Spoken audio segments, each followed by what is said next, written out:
मोदी सरकारचा 24-25साठी अर्थसंकल्प आज पार पडत आहे। या अर्थसंकल्पामध्ये कोणत्या गोष्टी महाग झाल्यात व कोणत्या गोष्टी स्वस्त झाल्यात या संदर्भात आजच्या व्हिडिओमध्ये आपण माहिती पाहणार आहोत। त्यासाठी हा व्हिडिओ शेवटपर्यंत नक्की पहा।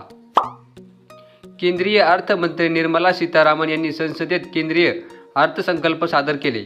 लोकसभा निवडणुकीनंतर मोदी सरकारचा हा पहिलाच अर्थसंकल्प आहे, त्यामुळे यावेळी अर्थसंकल्पाकडे सर्वांचे लक्ष लागलं। यावेळी सरकारकडून शेती तसेच शेतीपूरक क्षेत्रासाठी 1.52 लाख कोटी रुपयांची तरतूद करण्यात आली आहे, असे निर्मला सीतारामन म्हणाल्या। केंद्र सरकारकडून 20 लाख तरुणांना रोजगार देण्याचा प्रयत्न केला जाणार आहे, असल्याची माहिती निर्मला सीतारामन यांनी दिली।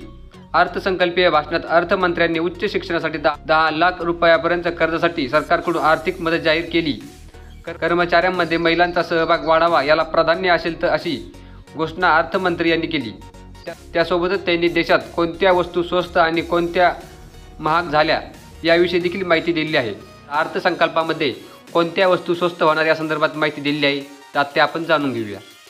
सोने चांदी स्वस्त होणार आहेत। सोने चांदीचे दागिने देखील आता स्वस्त होणार आहेत। मोबाईल हँडसेट हे देखील स्वस्त होणार आहेत।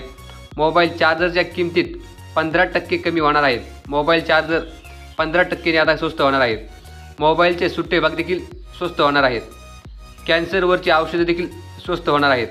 पोलाद तांबे उत्पन्नावरील प्रक्रिये कर सवलत होणार आहे, म्हणजे हे देखील तांबे आणि पोलाद देखील स्वस्त होणार आहेत। लिथियम बॅटरी देखील स्वस्त होणार आहेत। इलेक्ट्रॉनिक वाहने देखील स्वस्त होणार आहे।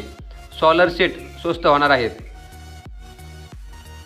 चमड्यापासून बनवणाऱ्या वस्तू देखील आता स्वस्त होणार आहेत। PVC फ्लेक्स बॅनर देखील आता स्वस्त होणार आहेत। तर आता कोणकोणत्या वस्तू ह्या महाग होणार आहेत, तर प्लास्टिक उद्योगावर करांचा बोजा वाढणार आहे। प्लास्टिक उत्पादने महाग होणार आहेत। तर ह्या काही वस्तू आहेत त्यामध्ये महाग आणि स्वस्त होणार आहेत। तर ही महत्त्वपूर्ण अपडेट तुम्हाला कशी वाटली हे कमेंट करून नक्की कळवा। अशीच माहितीपूर्ण व्हिडिओ व महाराष्ट्र शासनाच्या आणि केंद्र सरकारच्या योजनांची माहिती पाहण्यासाठी आपलं हे YouTube चॅनल सबस्क्राईब करून नक्की ठेवायचं आहे। तर चला भेटूया पुढच्या व्हिडिओमध्ये।